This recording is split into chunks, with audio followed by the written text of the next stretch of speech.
Olá, boa noite a todos.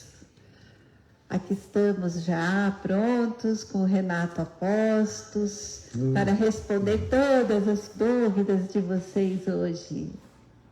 Eu tenho muitas perguntas E a fazer. muitas respostas também, né? E aí, tudo bem? O som, imagem? A Kira está perguntando se estamos chegando bem em seus lares.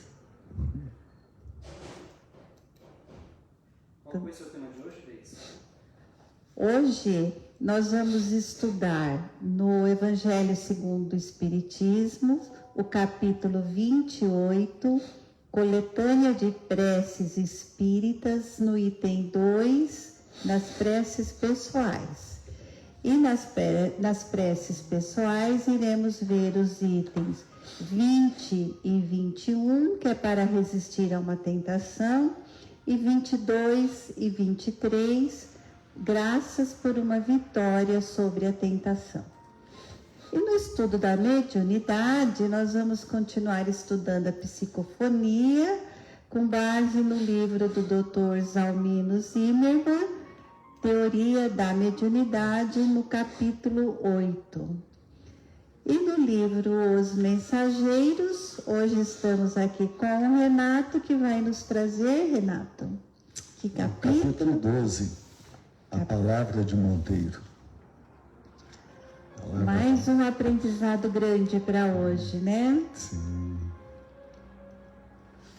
Principalmente para quem estuda, né, Deise? E para quem trabalha nisso também. Certo, a gente vai sempre aprender nos dois sentidos, né? Para conhecer e depois para praticar, né? Sim, com certeza. Porque todos somos médiuns 24 horas, né, Renato? Todos nós precisamos conhecer para praticar onde for necessário, né? É verdade, é isso mesmo. Então podemos começar, nosso diretor. Tem 18. Vamos? Então vamos. Então, mais uma vez, bem-vindos todos ao nosso estudo da educação mediúnica da Casa da Prece Chico Xavier. E aqui já estamos a postos para recebê-los em nossos corações. E convidamos a todos vocês para que se projetem até esta casa e que sintam os abraços dos amigos que aqui encontravam sempre. E que nessa noite se sintam abraçados pela equipe espiritual deste estudo. E que este abraço possa se estender a todos os lares, a todos os familiares, para que possamos rogar ao Divino Mestre que esteja conosco nesta noite, que nos inspire para trazer o conhecimento daqueles que já nos antecederam, que abra nossas mentes e nossos corações ao entendimento, para que possamos seguir em frente, praticando as lições que Jesus nos ensinou. Pai nosso que estais no céu, santificado seja o vosso nome, venha a nós o vosso reino. Seja feita a vossa vontade, assim na terra como no céu. O pão nosso de cada dia nos dai hoje, perdoai as nossas dívidas, assim como nós perdoamos os nossos devedores. Não nos deixeis cair em tentação, mas livrai-nos de todo mal. Que assim seja.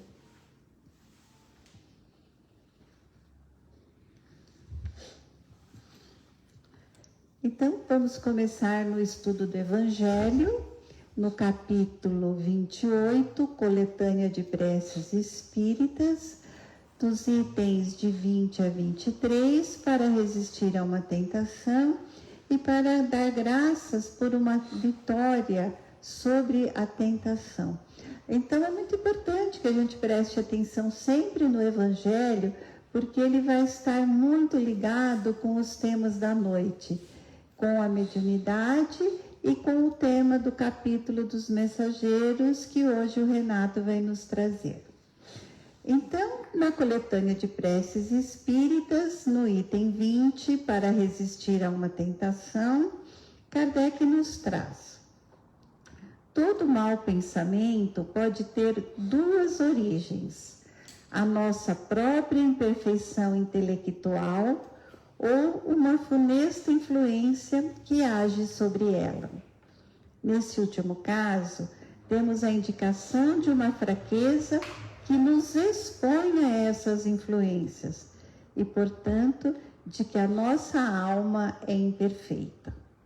Dessa maneira, aquele que falir não poderá desculpar-se com a simples influência de um espírito estranho, desde que esse espírito não poderia levá-lo ao mal se o encontrasse inacessível à sedução. Quando temos um mau pensamento, podemos supor que um espírito malfazejo nos sugere o mal, cabendo-nos inteira liberdade de ceder ou resistir, como se estivéssemos diante da solicitação de uma pessoa viva. Devemos, ao mesmo tempo, imaginar o nosso anjo guardião ou espírito protetor, que, por sua vez, combate em nós essa influência má, esperando com ansiedade a decisão que vamos tomar. Nossa hesitação em atender ao mal é devida à voz do bom espírito, que se faz ouvir pela nossa consciência. Reconhece-se um mau pensamento quando ele se distancia da caridade, que é a base de toda a moral verdadeira. Quando vem carregado de orgulho, de vaidade, de egoísmo.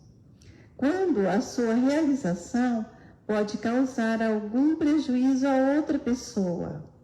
Quando, enfim, nos propõe fazer aos outros o que não gostaríamos que os outros nos fizessem. E aí ele traz uma prece como para a gente poder imaginar, começar a saber como nos dirigir a ele. Deus Todo-Poderoso, não me deixeis sucumbir à tentação de cair no erro. Espíritos benevolentes que me protegeis, desviai de mim esse mau pensamento e dai-me forças de resistir à sugestão do mal. Se eu sucumbir, merecerei a expiação da minha falta, nessa mesma existência e em outra, porque sou livre para escolher. E aí ele nos traz no item 22, ele também nos fala sobre a graça recebida por a gente resistir a uma tentação, né? Primeiro ele fala como devemos resistir e depois ele fala como devemos agradecer, né? Por ter resistido. Então ele diz o seguinte: aquele que resistiu a uma tentação deve o fato à assistência dos bons espíritos e cuja voz ouviu. Deve, pois, agradecer a Deus e ao seu anjo guardião. E também dá-nos uma indicação de como fazer essa prece. Meu Deus, eu vos agradeço por me haverdes permitido sair vitorioso da luta que tive que sustentar contra o mal. Fazei que esta vitória me dê a força de resistir às novas tentações.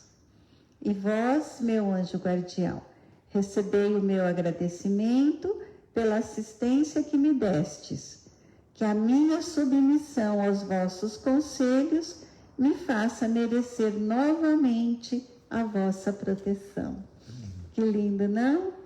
Como é bom quando a gente consegue, né, nos ligar a eles, né? É o que a gente tem que tentar mais vezes, ou o tempo todo, né? Que esses pensamentos não param, eles ficam o tempo todo. Então, a gente tem que tentar o tempo todo estar em contato com os bons espíritos. É isso?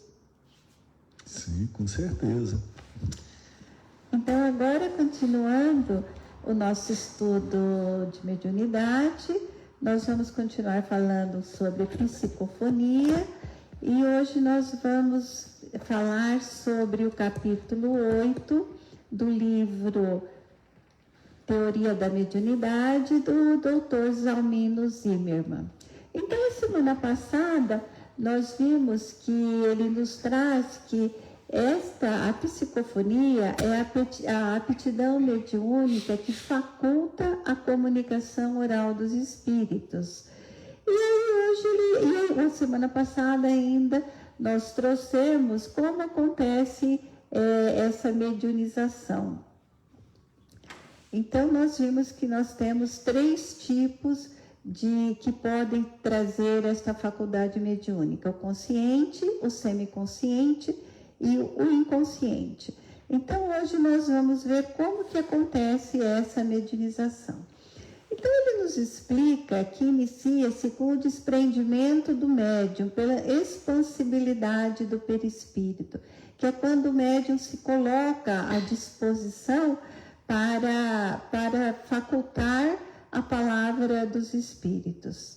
Então, ele diz que essa expansibilidade do perispírito, ela é a base mais importante de toda essa faculdade, porque se não tiver essa expansibilidade, não vai ter como o perispírito do médium se ligar ao perispírito do espírito comunicante.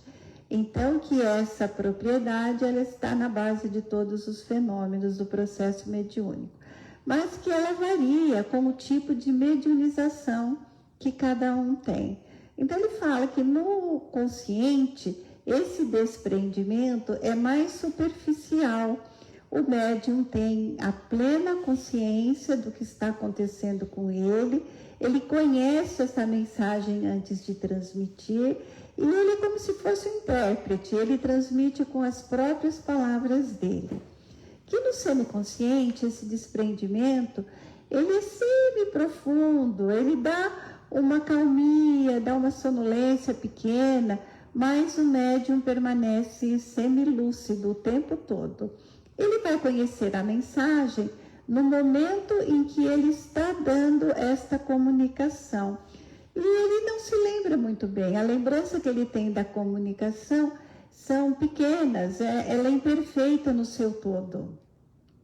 E no inconsciente, o despreendimento do perispírito, essa expansibilidade, ela é mais acentuada, que chega a se conhecer como um transe mais profundo. O médium não conhece a mensagem, ele utiliza sempre nessa comunicação a mensagem do espírito. E o espírito, neste tipo de mediunização, ele utiliza das cordas vocais do médium. Então, o médium não conhece essa mensagem, ele vai conhecer só depois. Então, conforme a condição do desprendimento, o médium ele pode expandir-se de forma a ampliar o seu campo de sensibilidade, o seu campo de percepção, e aí verifica-se o contato de alma com alma. E quando este contato alma com alma, aproxima-se os perispíritos, formando aí uma atmosfera perispirítica, e neste momento o médium consegue viver a realidade do mundo espiritual e assim captar aquilo que está sendo passado para ele de uma forma mais real.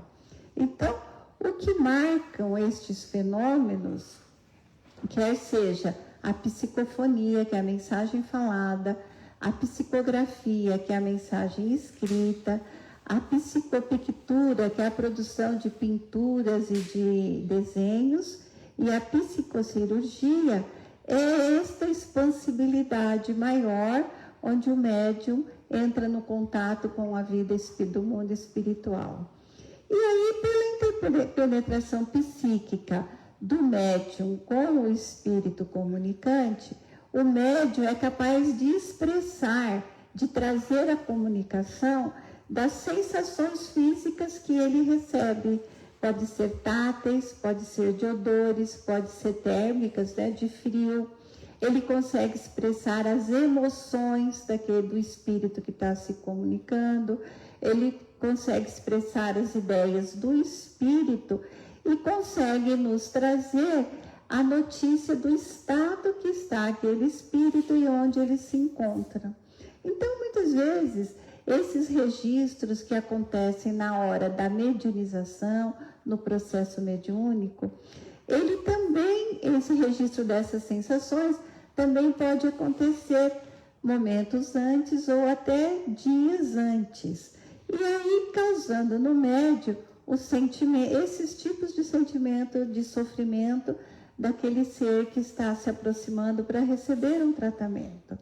Então, tudo isso acontece com a permissão dos espíritos benevolentes que estão acompanhando aquele espírito para o determinado tratamento e que, para que o trabalho tenha bom êxito, ele já precisa de ir começando essa aproximação, para que o médium vai já recebendo todas essas impressões, para não ter um contato muito rápido na hora, né? Para que esse trabalho seja feito com melhor êxito. Então, muitas vezes, quando o médium é vidente, ele também consegue, nesses momentos antes ou até no momento do fenômeno mediúnico, ele consegue identificar a presença desse sofredor.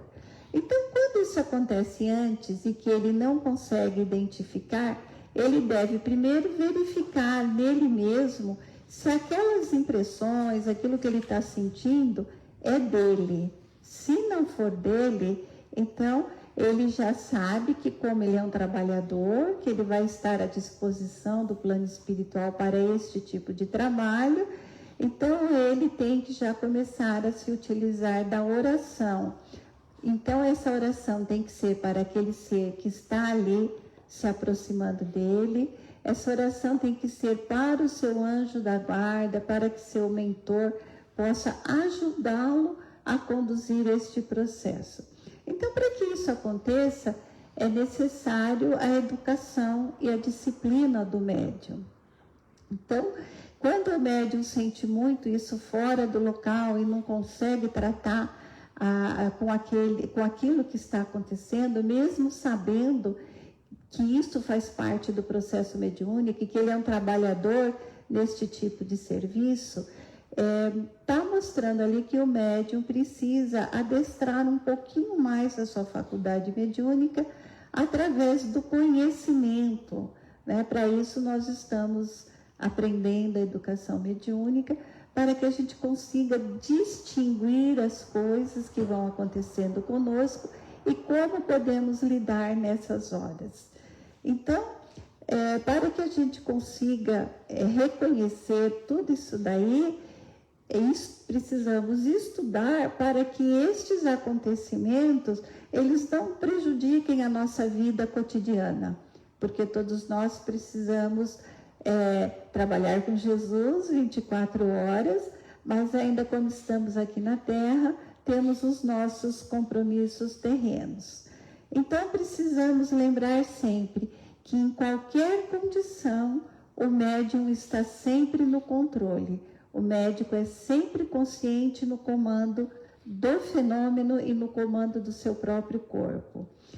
Ele é consciente em espírito também, em qualquer situação, quando ele estiver no processo de mediunização. E ele é o responsável pela comunicação que o espírito vai dar. Então, ele mesmo que esteja inconsciente, ele está consciente em espírito e está tomando conta de todo aquele processo que está acontecendo, de onde ele ali faz parte. Então, ele também é o responsável pela comunicação do espírito. Então, é isso. Quer complementar alguma coisa? Não, tá ótimo. Nossa. Então, podemos já passar para a terceira parte, que hoje nós vamos falar sobre os mensageiros. Os mensageiros, capítulo 12, a palavra de Monteiro. E os mensageiros estão muito interessantes, não é, Deise? Porque a história toda, nesse início, se passa lá no Centro de Mensageiros, né? Que é filiado ao Ministério da Comunicação, e onde André Luiz foi transferido, né?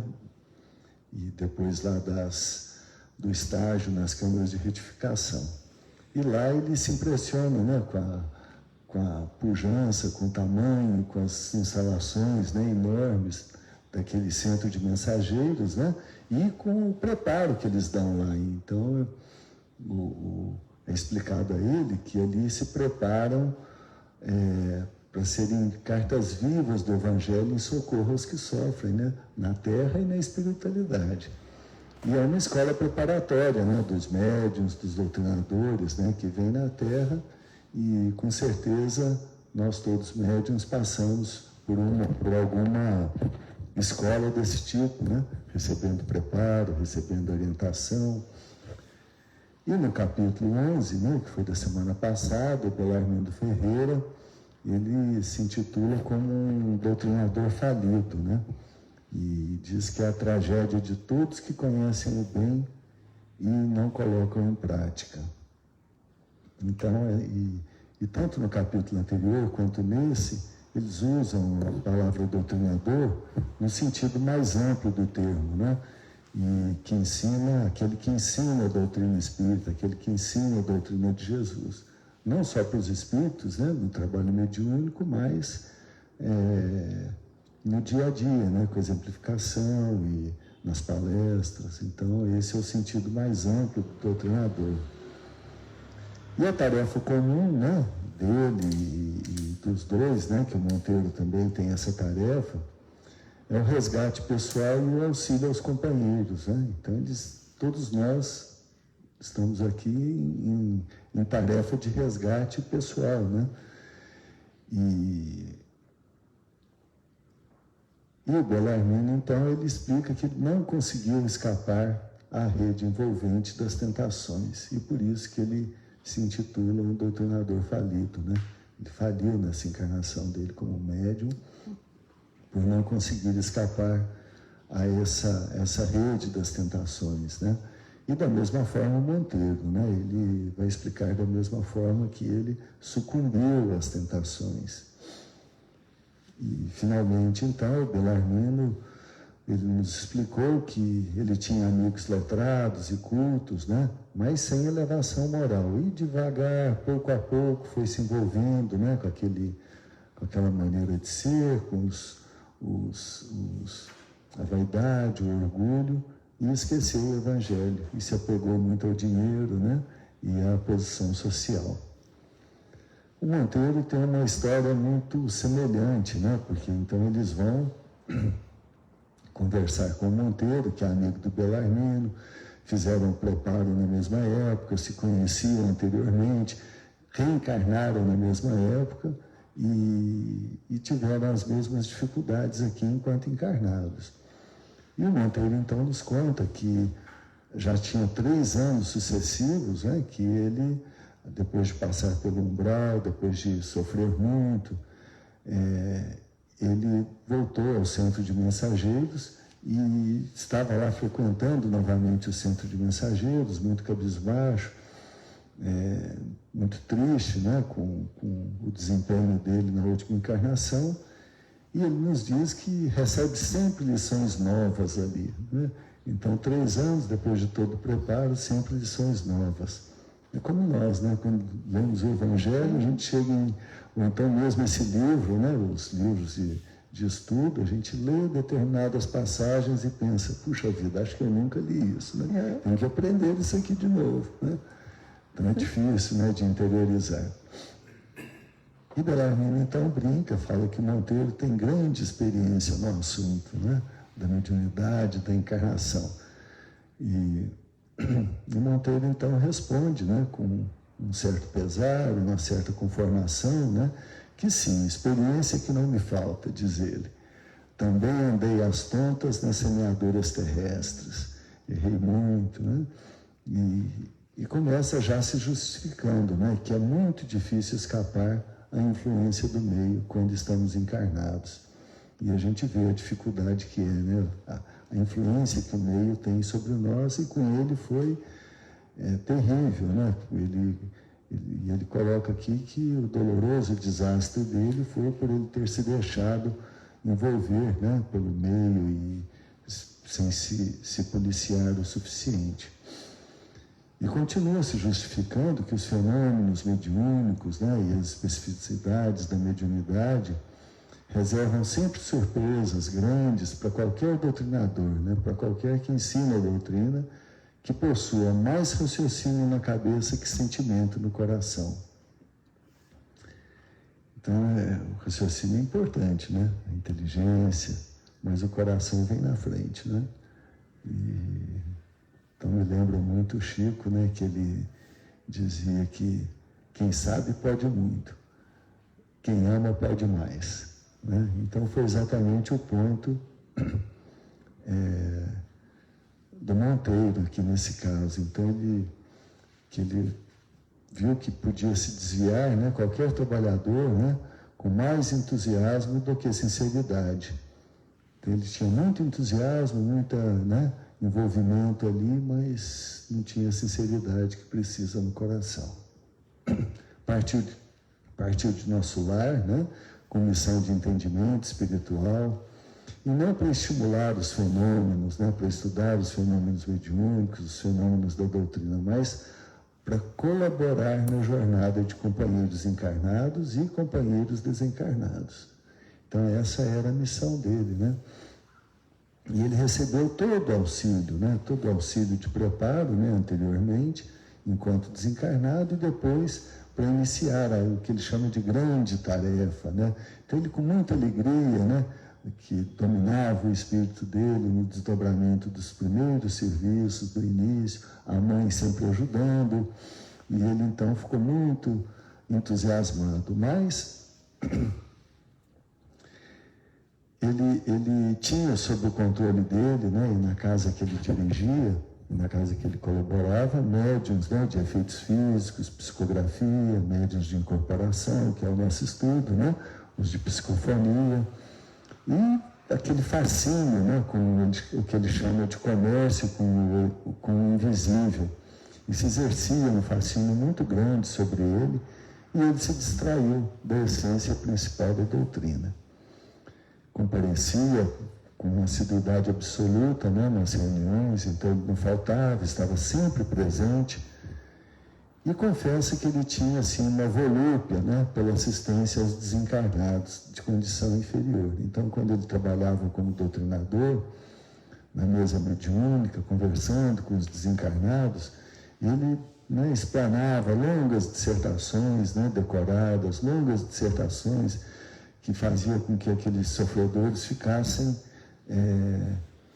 muitas vezes, diminuídos, né, frente ao conhecimento, à sapiência dele, e ele gostava disso, né? Então ele diz que os sofredores padeciam, né? Ele colocava na cabeça deles que eles padeciam por conta própria, né? E de uma maneira assim muito cruel, né? Ele dominava muito bem, né, a oratória, e ele reduzia a zero, né, aquelas criaturas que vinham ali no trabalho mediúnico como sofredores, né? Aqueles que a espiritualidade tem um trabalho imenso para trazê-los, né, nas reuniões mediúnicas, para serem orientados, e ali eles tomavam esse choque. Ele nos diz aqui que ele tinha assim uma volúpia muito grande, né, por conversar com os padres, né, católicos que vinham sem entendimento, né? Então a gente sabe que na religião católica eles não têm esse conhecimento da parte espiritual. E os sacerdotes ali, muitos deles, eles aprendem coisas erradas, não é verdade? Porque não tiveram esse conhecimento. Chega do outro lado, eles se veem, né, muito assustados, porque não é nada daquilo que eles aprenderam. E ele, então, tinha muita satisfação em duelar verbalmente com esses pobres padres aí, né, que ele mesmo chama, né, pobres sacerdotes, por causa do conhecimento que ele tinha. Então ele tinha, com tudo isso, o que ele chama de uma ideia criminosa, né, de falsa superioridade. Então ele ficou tão envolvido assim no orgulho, né, no apego a essas manifestações exteriores, que ele se desorientou por completo. Então a mediunidade sem orientação, ela desorienta, né, ela perturba a criatura, porque certamente ele já estava dominado, envolvido por entidades perniciosas, né, que insuflavam esse orgulho, que o assediavam, né, para influenciá-lo de uma maneira menos nobre, vamos assim dizer, né.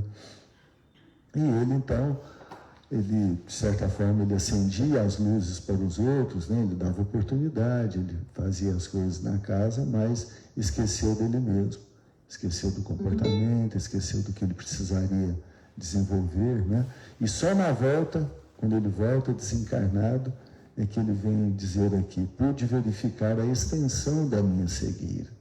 Então, olha que tristeza, né? Quando ele chegou do outro lado, que surpresa, né?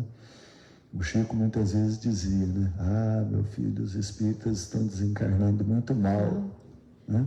Então, muitas vezes têm conhecimento e não praticam o suficiente, né? Então, apesar daquele conhecimento. Então, ele depois que ele fazia as explanações dele, muitas vezes sobre a paciência, né? Então ele conversava, fazia as palestras dele, e depois ele abria a janela ali do grupo e para dar uma descompostura nas crianças que estavam brincando ali fora, né? Inocentemente. Então ele, né, depois que falava da paciência, ia lá e soltava todo aquele verbo, falava da serenidade, falava da humildade, e depois alguma criança que chorava no salão, ele ia lá e dava bronca na mulher, na mãe, falando que não podia, né, que onde já se viu aquela situação, né, e tinha acabado de pregar a serenidade, tinha acabado de pregar a paciência. Então era isso que vinha acontecendo com ele. Isso dentro da casa espírita, né?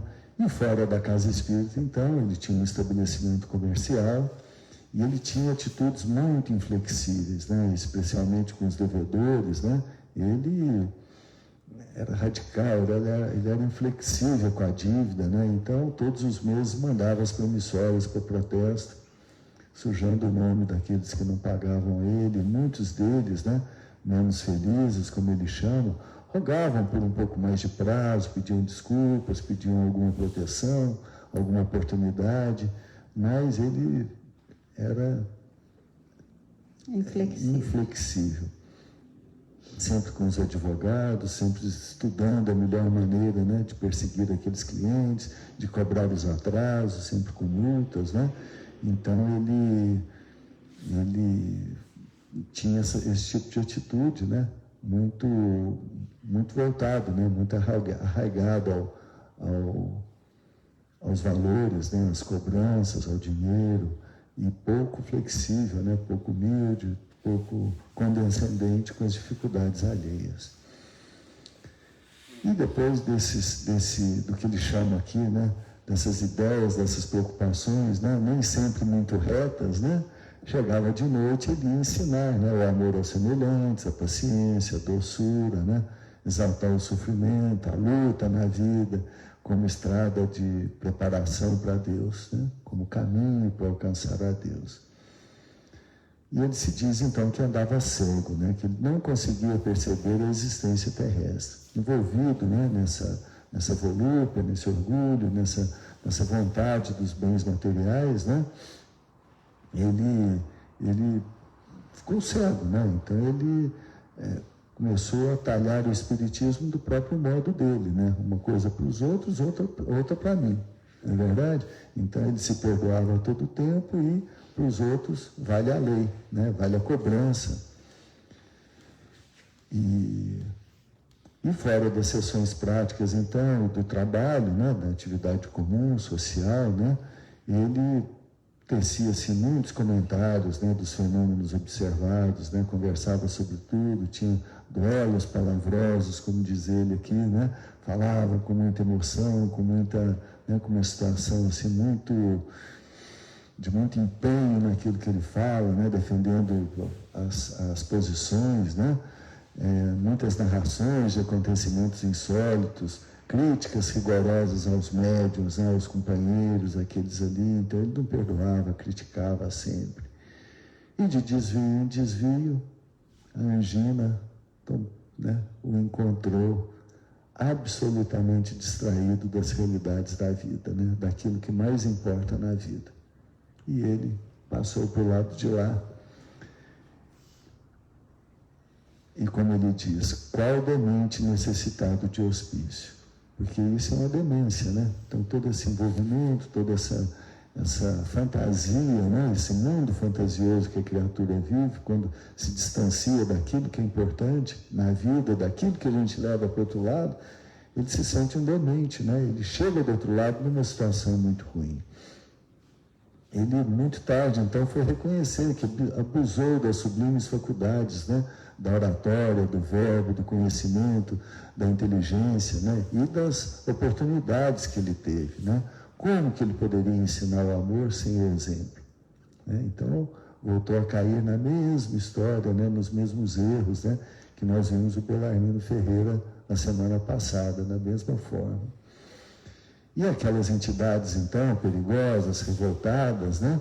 O que fazem? Aguardavam-no ali na passagem dele e foram cobrar dele, né? E é isso que acontece. A gente, nos livros de André Luiz, nós temos visto muito isso, muitas histórias desse tipo. A criatura que fez o mal, quando desencarna, encontra aqueles, né, que foram vítimas dele e que não conseguiram ainda se libertar do rancor, da raiva, da vingança e vão atordoá-lo para sempre, né? Então aqueles cobradores vêm sem misericórdia. E com isso, então, ele pedia socorro, né? Se agarrava ali às súplicas, mas em vão, né? Porque ele se situou naquela faixa vibratória. Então ele não conseguia se distanciar daqueles lugares ali. E penou no umbral, né? Nesse estado muito triste, rodeado desses seres malévolos, né? Rogando paciência, perdão, as faltas alheias, e eles então fazendo chacota com ele, né? Repetindo para ele as palavras, né? As pregações que ele fazia. Então eles repetiam para ele ali em tom de muita ironia. E ele se revoltou muito, né? Então a gente vê o que acontece com eles, né? O que acontecia com os padres católicos, né? Que chegavam do outro lado e não compreendiam aquela situação, né? Muitos, por dinheiro, compravam um lugar no céu. Aqui ele, pela posição dele, ele achou que ele tivesse comprado um lugar no céu, não é verdade? E com esses sentimentos, então, todos, né?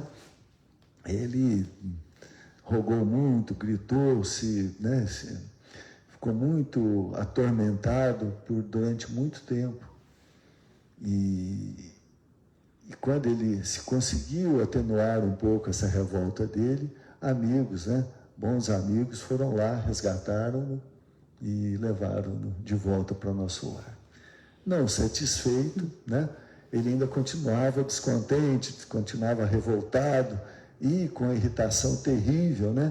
Pediu uma audiência para a ministra Veneranda, que tinha sido a protetora dele, a que tinha dado para ele a chance de voltar à reencarnação.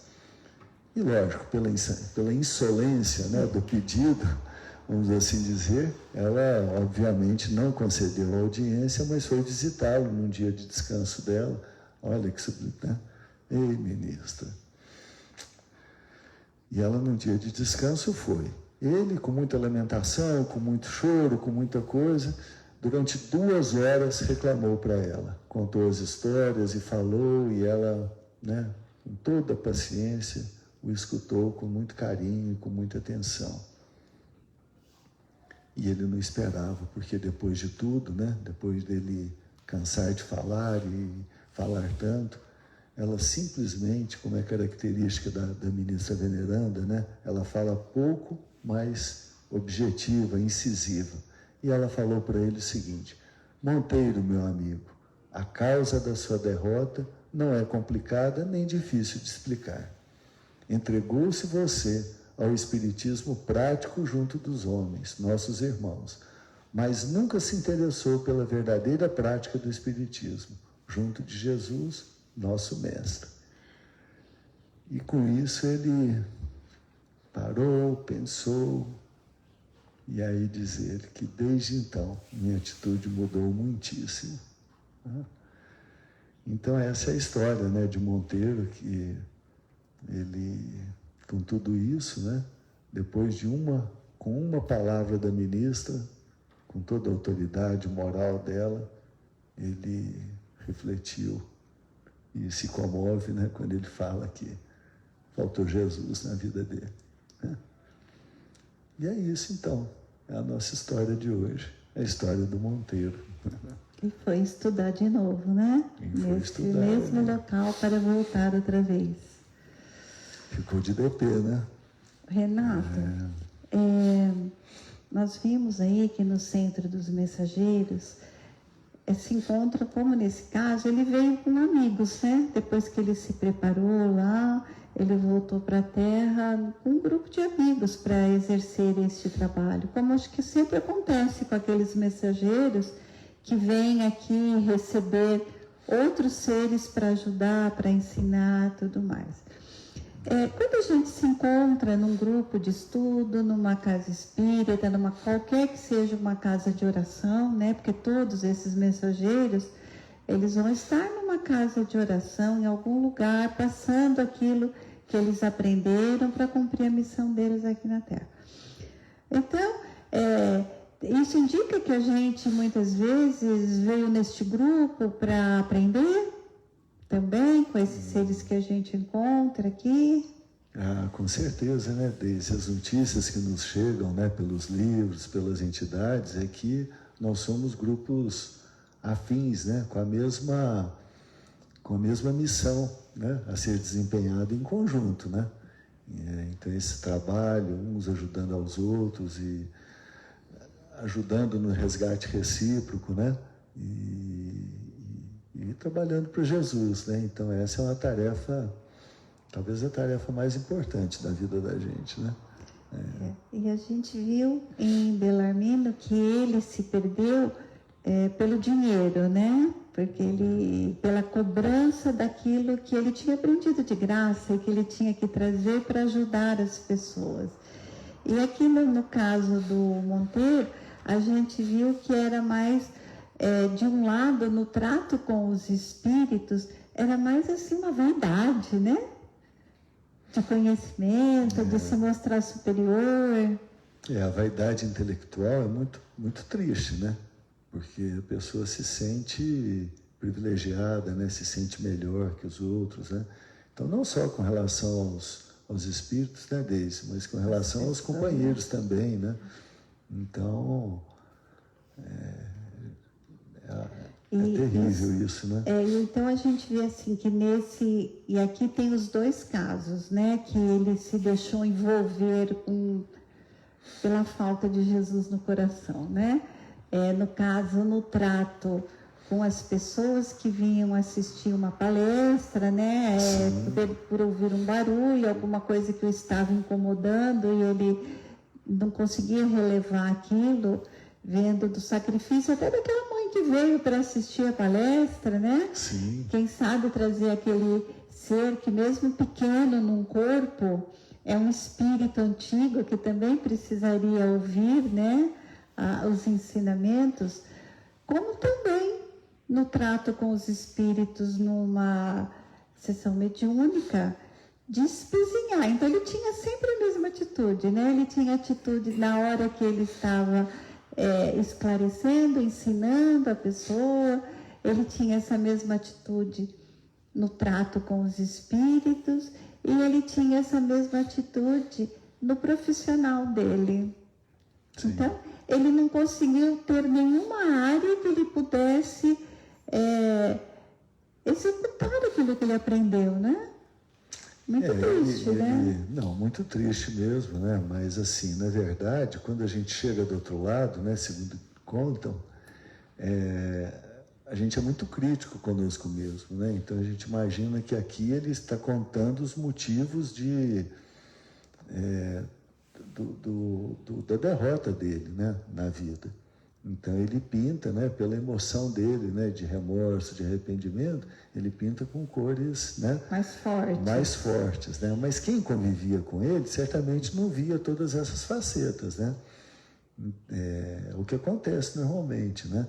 E então ele antigamente usava, né, assim, muito ter a pessoa muito enérgica, né, muito intolerante. Então as pessoas até olhavam isso com uma certa condescendência.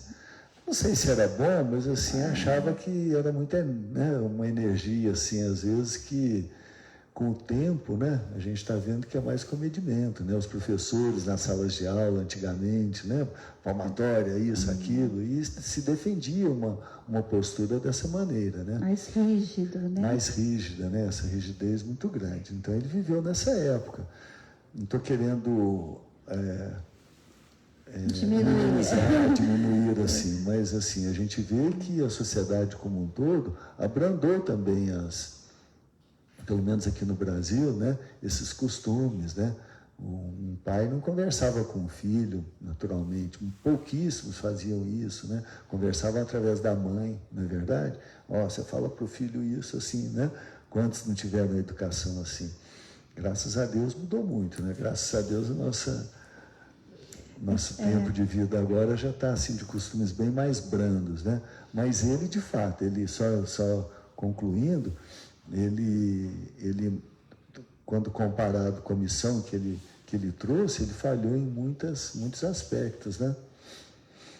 E desencarnou assim, na verdade, porque quando a gente falha muito e a gente tem a oportunidade de reconhecer esses erros durante a vida e modificá-los, né, e fazer um novo fim, né, é muito bom, né? Ou até mesmo naqueles minutos, né, finais, que a gente sabe que o espírito rememora tudo aquilo que ele viveu. Sim. Ele podia ter trazido essa tragédia e reconhecido alguma coisa, ele não, né? Sim. E nem depois lá, né? E chegou revoltado, né? Quando isso acontece no momento do desencarne, né? É muito bom porque não chega revoltado, já chega arrependido, né?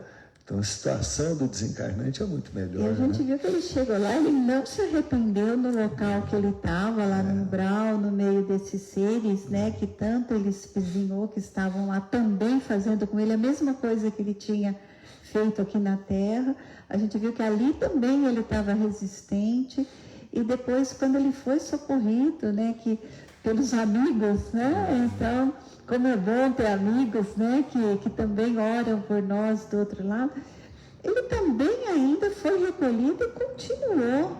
Que difícil, né, para um ser que recebeu tanta instrução antes. Ele se enraizou, assim, em algumas coisas muito difíceis de entender, né? Só foi entender depois pela bondade da ministra em falar com ele. Sim. É verdade, né? Isso é o que a gente pensa, é difícil nós fazermos as mudanças, né, Deise? Em nós mesmos, né? A gente muitas vezes nem enxerga, né? Então, quando a gente não enxerga, como que os amigos podem chegar na gente? Pois é, porque os amigos são muito doces conosco, né? E muitas vezes, então a gente tem que ficar de olho nos inimigos, né? O que eles falam pra gente, ficar de olho nos pais, na severidade dos pais, das mães, né? Que falam as verdades, porque, né? E que tem que falar mesmo, né? Precisa, né? Ajuda a criatura. E aquilo que faz quando é criança, né? Uma orientação mais firme, a gente cresce, mas tem coisas que nós somos crianças, né?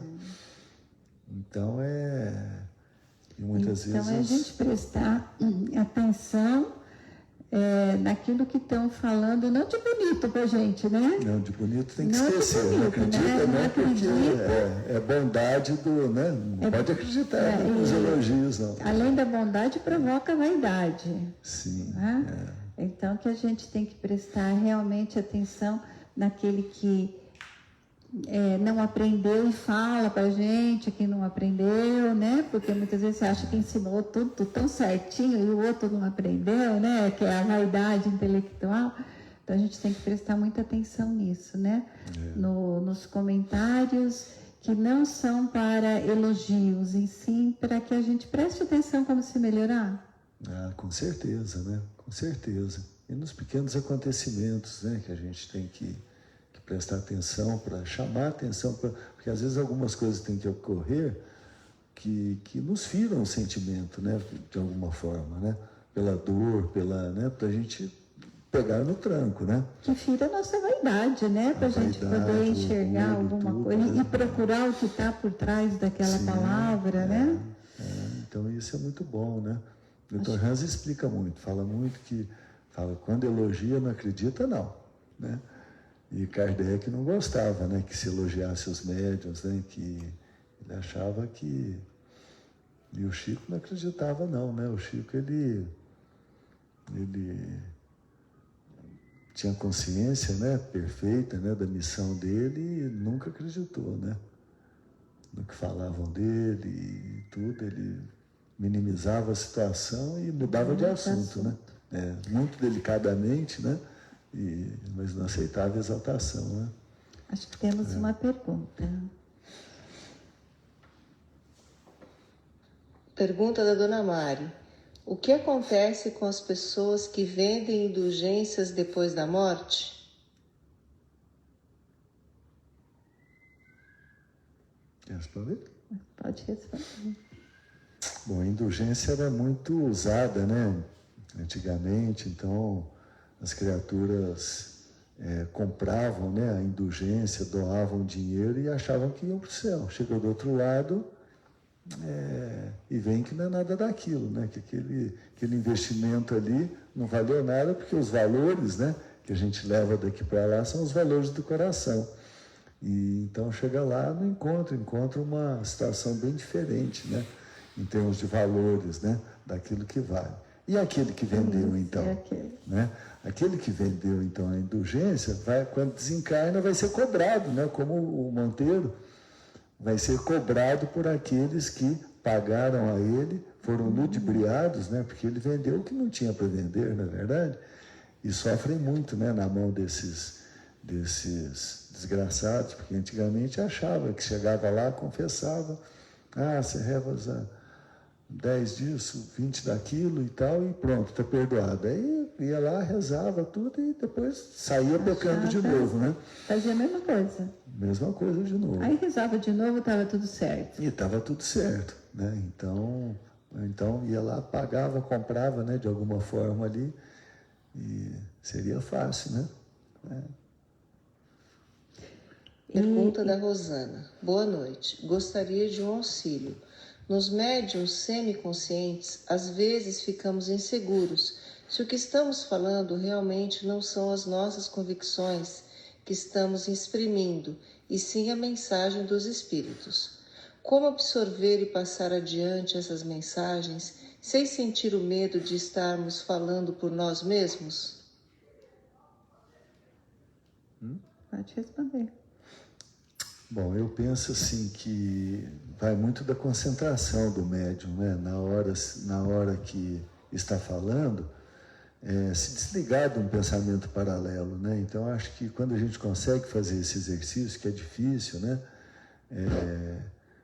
Como diz minha mãe, deixa a mente branca, né? Deixa tudo como se fosse um pano branco, né? E aquela ideia que vem, que você sabe que não é sua, aí você começa a falar e se concentra naquilo ali, né? Deixa que aquilo flua tranquilamente, né? Sem ter aquela... Porque essa patrulha, né? Ela faz com que a gente comece a selecionar algumas coisas, né? E sem dúvida, então não vai deixar o espírito falar obscenidades à vontade ali, em termos de faltar com respeito, né? Ou gesticulação, ou coisas desse tipo, né? Então, isso não, mas com disciplina, né? E pode deixar fluir tranquilamente, né? Então, acho que é tudo uma questão de a gente treinar a concentração e deixar que aquilo flua, né? Até porque aquilo que o doutrinador fala na hora ali, o espírito está entendendo, né, o que o doutrinador falou, e os espíritos ao lado da mesma forma, né? Então, às vezes o doutrinador também pode ficar um pouco inseguro no que dizer, né? Mas é complementado, né? Ele é um trabalho a muitas mãos, né? Então a gente tem que confiar no trabalho da equipe. O grupo dá todo o suporte para que isso aconteça, Sim, né? Exatamente. Então isso é muito importante, né? A gente confiar no grupo que está ali. Mesmo se desvia alguma coisa, mesmo se a gente fala, né? O médium psicofônico, né? Muitas vezes ele, como fala muitas vezes com o próprio vocabulário dele, né? Que é filtrado, né? Pela mente, a inspiração vem e ele transforma aquilo em palavras, né? E para falar, né? É o desprendimento, né? Não é coragem, é o desprendimento, né? Se deixar levar, né? Para que seja fluente. Acho que é isso. Então, isso é importante que aconteça sempre num local protegido, numa casa espírita, dentro do trabalho previsto para que isso aconteça, isso ocorra? Ah, sim, com certeza, né? Isso é primordial para que ocorra, né? Para que o médium esteja protegido, para que tenha todo o suporte dos fluidos dos amigos encarnados, para que tenha todo o suporte espiritual dos dirigentes daquele trabalho, do seu mentor. Então isso é muito importante, né? Que esse trabalho seja, que ocorra esse fenômeno sempre nessas horas, né? Com hora marcada, no local certo, no grupo certo, para que ele não fique aí solto, né, Renato? Sim, na mão de qualquer um, né, de qualquer espírito. Então, não se pode colocar à disposição em qualquer lugar, né? A mediunidade é um Boeing no ar, né? Então, se não souber pilotar, faz coisa que não... Vai encontrar esses amiguinhos aí que estão, como disse aqui no nosso evangelho hoje, né? Quando é porque a gente cedeu, né? Se a gente ficar envolvido, quando ele fala aqui no Evangelho, quando ele nos fala sobre que a gente tem que pedir para resistir uma tentação, ele fala que este pensamento ele é de uma própria imperfeição nossa ou desta influência. E que a gente pode tanto ceder a essa influência como resistir. Exatamente, Então, também a gente precisa estar sempre com esse tipo de pensamento, sabendo como estamos agindo, também para que na hora do trabalho mediúnico você também saiba distinguir. Sim, com certeza. Né? O que não é seu, do que é seu. E você poder cooperar mais. Sim, com certeza, com certeza. E também conseguir viver o restante das coisas da vida, né? A gente vê muitas vezes o médium que tem a faculdade assim já bem desenvolvida, né? Bem quase que volátil, né? Então precisa trabalhar bastante nessa questão da disciplina, né? Para saber como frear, como pousar o Boeing, não é verdade? E então isso é importantíssimo, senão fica, né, envolvido aí com esses meninos de rua, né, que nós atendemos aqui. Muitos deles é mediunidade, né? Bipolaridade, né? Aquele que é bipolar. Por que é bipolar? Porque aceita a influência, né? E já tem as tendências, né? Como diz aí, e aí tem essa diferença. Aí cede, né? Não sabe como resistir a isso, né? Exatamente. Então, né? Essas depressão também é problema, né? Espiritual, porque a gente aceita uma sugestão e se entrega àquela sugestão. Então, são as coisas que, né, a gente precisa muito, muito, muito do preparo, né? Isso, e o grupo ajuda muito, né, Deise? Ajuda. O estudo ajuda. O estudo, os amigos, o evangelho, né? O ambiente no lar, bom, né? A gente escolher bom. bem, né? Então, a gente vê que os dois tinham problema no âmbito social, não é verdade? Aqui nós vimos que mesmo ele tendo uma equipe, né, que ele trabalhava numa equipe de médiuns bons, igual o Belarmino trabalhava, ele também não soube se comportar, né? Sim, sim. Então os médiuns têm que tomar muito cuidado. Nós temos. Nós todos, em qualquer lugar, então. Sim, oxe, com certeza. Com certeza. Renato, então as suas considerações. Nossa, tem tanta lição aqui. Então, vamos tentar resumir aqui para... Acho que desses estudos aí, fica assim. Nós temos sempre uma missão em comum entre todos nós, né? Que é o resgate pessoal, né? Nas nossas encarnações, o resgate pessoal, todos nós temos uma tarefa de resgate, a tarefa de auxílio aos outros, né? Então, os que estão à nossa volta estão para receberem o auxílio, para receberem, né, a ajuda e tudo, e para que a gente também receba, né, da mesma forma. E sem o quê? Sem descurar, sem descuidar de nós próprios, né? Então, muitas vezes a gente fica envolvido em muitas coisas e descuida da gente mesmo, né? A certeza de que todos nós recebemos a preparação antes de reencarnarmos, né? Então, assinamos um contrato e recebemos a preparação específica para isso. E aqui, depois de encarnado, uma assistência muito grande, né? É importante que a gente, né, nas tarefas a serem desenvolvidas, a gente confie nessa assistência, sabe? Nós nunca estamos desamparados, né? Então, tudo que nós temos estudado, a gente vê que não falta a assistência, o amparo da espiritualidade, né, conosco. A certeza, né, isso que nós estávamos falando, que nós fazemos parte de uma equipe, né, tanto de encarnados quanto de desencarnados, e a gente precisa colaborar nesse trabalho de equipe, né? E na Casa Espírita, uma coisa muito interessante, né? Nenhum trabalho vale mais que o outro, não é verdade? Então a gente vê que, independente da posição que ocupa no tabuleiro, né, Trabalhamos vale pela mesma causa. o salário é igual e né, é a mesma causa, né? O bônus hora é exatamente igual, né? E vale pelo coração.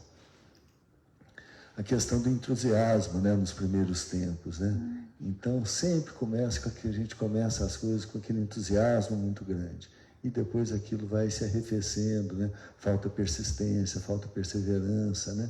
Então, em muitas coisas, a gente procede dessa maneira. E não é fácil, né, ser espírita, né? Porque à medida que a gente vai conhecendo, a cobrança da nossa consciência fica maior.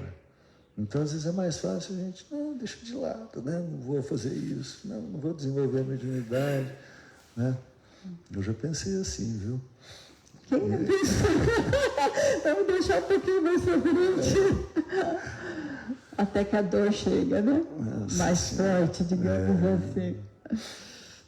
Muito cuidado com as palavras, né? Então, as palavras que, né, depois que saíram da boca, a gente não tem domínio delas mais, né? Então, cuidado com aquilo que a gente fala. Muita atenção com as influências do meio. Então, que ele chama aqui, né, essas influências do meio, que são terríveis, né? E, consequentemente, né, com as tentações, né? Então, tudo que nos tenta, né? Tudo que brilha, né? Tudo que reluz, nos envolve de uma maneira muito, muito forte, né? E aliado com as nossas tendências, muitas vezes a gente deixa sucumbir ali aquelas, né? Pelo orgulho, pela vaidade, pelo dinheiro, e é isso que o livro tem nos mostrado, né? Todas essas faltas das experiências desses médiuns aqui que eles nos colocam, né? É muito para chamar a atenção, né? Para a gente aprender com o erro dos outros, né? E esse cuidado, né, com a ideia de superioridade, com o orgulho que cega, né? Então, essa ideia de superioridade, ela é terrível, né? Então, quando chega do outro lado, né, que ele fala, né, somente quando eu voltei que eu consegui perceber isso, né? Somente na volta que eu consegui. Passou uma vida dentro da casa espírita, né? E aí voltou cego ainda, né? Essa surpresa, né, na volta, né? Então, isso E, finalmente, né, além da tentação, é a questão da gente não deixar escapar, então, os conceitos da doutrina, né, da nossa doutrina, que ensina tanto, né? Às vezes é difícil nós compreendermos algumas coisas, a lógica das questões, e mais difícil ainda de nós aplicarmos todas essas lições, né, do Evangelho, as lições da doutrina a nós mesmos. Então, isso aí eu acho que é o ponto, assim, chave, né, para a gente não deixar escapar dessas lições e viver o Evangelho, né? Viver essas lições do Evangelho com muita bondade, né? Com tranquilidade, com paciência nas situações, né? Então é muito mais valoroso, né? Como dizia o Chico, muito melhor a gente ser ferido do que ferir, né? Então o salário do outro lado é muito maior. Então acho que é isso que fica, né? Dessas lições de hoje aí. Muitas coisas esperando a pensar. que isso fique gravado no meu próprio espírito. Isso, muitas coisas a pensar, né? Aprender, a fazer diferente. Obrigada, Renato. Obrigado a Por vocês. tantas lições, né? Por tanto aprendizado dessa noite. Então agora vamos preparando os nossos corações, pedindo ao Renato que faça a nossa prece de encerramento. Isso não foi combinado, hein?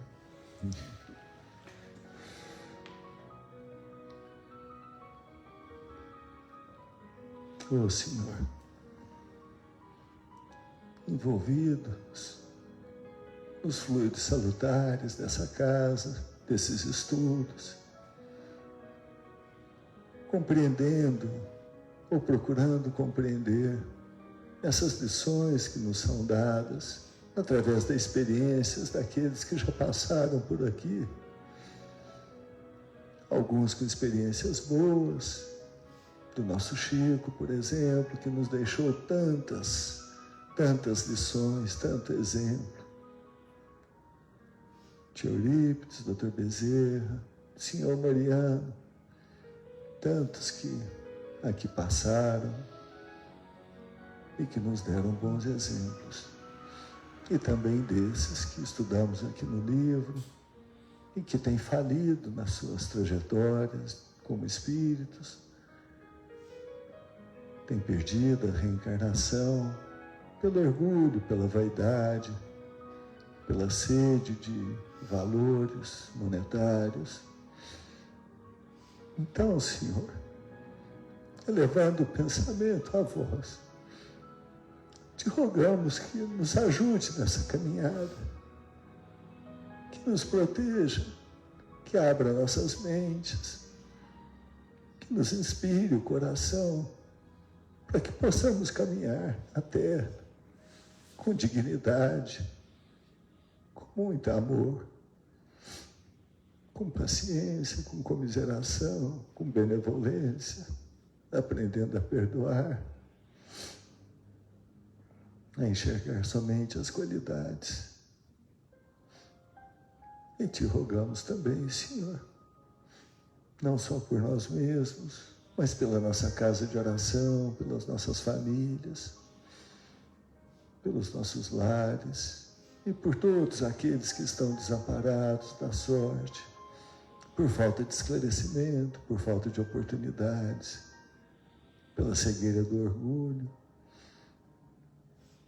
pelos distúrbios da mediunidade, por ignorância, e que fazem-nos perder-se na vida, no vício, muitas vezes nas coisas erradas. Por eles te rogamos, Senhor. E também por todos os doentes, pelos que estão desamparados, pelos que sofrem as tormentas da vida. Que a tua luz, o teu amparo possa alcançar a todos. Finalmente, te rogando pela nossa nação, pelo nosso Brasil, pelos nossos governantes, por aqueles que dirigem os destinos da nossa nação, Iluminai-lhe, Senhor, as mentes, o coração, para que façam tudo o que puderem de bom, deixando de lado a vaidade, o orgulho, a ignorância, o egoísmo, e sustentados pela fé no Senhor, possam fazer o melhor, pela pátria do Evangelho, pelo coração do mundo. Pai nosso, que estais no céu, santificado seja o vosso nome. Venha a nós o vosso reino, seja feita, Pai, a vossa vontade, assim na terra como no céu. O pão nosso de cada dia nos dai hoje.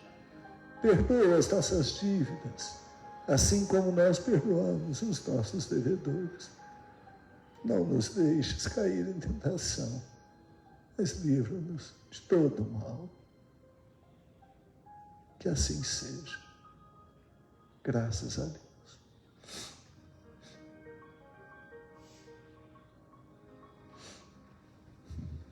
Boa noite a todos e até a semana que vem, se Deus quiser. Boa noite, uma boa noite, com muita paz, muita alegria, um ótimo feriado para quem tem feriado e bom trabalho para quem vai trabalhar.